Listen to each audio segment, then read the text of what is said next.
Mais voilà avec mes cours de français. Que moi, je ne sais pas bien parler. Techniquement, personne ne sait vraiment bien parler le français ici. C'est seulement pour ça que je fais ces vidéos, parce que ça me permet d'apprendre de nouvelles choses et de vous en apprendre aussi. Salut! Commençons par après que et avant que. Il faut savoir que avant que est toujours suivi du subjonctif. Parce que l'action dont on parle est encore censée se produire. Elle n'a pas encore eu lieu. Elle est incertaine. Donc on ne peut pas parler d'elle en affirmant. Et le mot approprié pour la supposition, c'est quoi?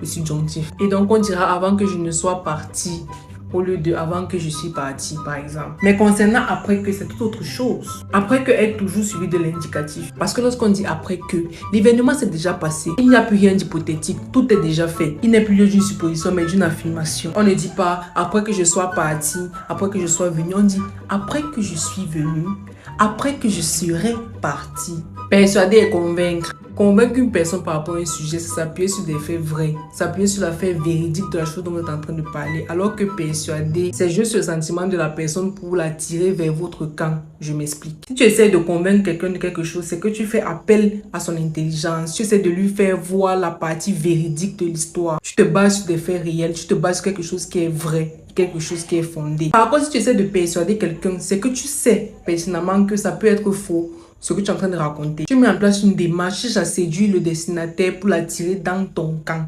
Que ce soit vrai ou pas, ce que tu es en train de raconter. Donc, persuader s'appuie plus sur l'adhésion affective alors que convaincre sur le caractère véridique.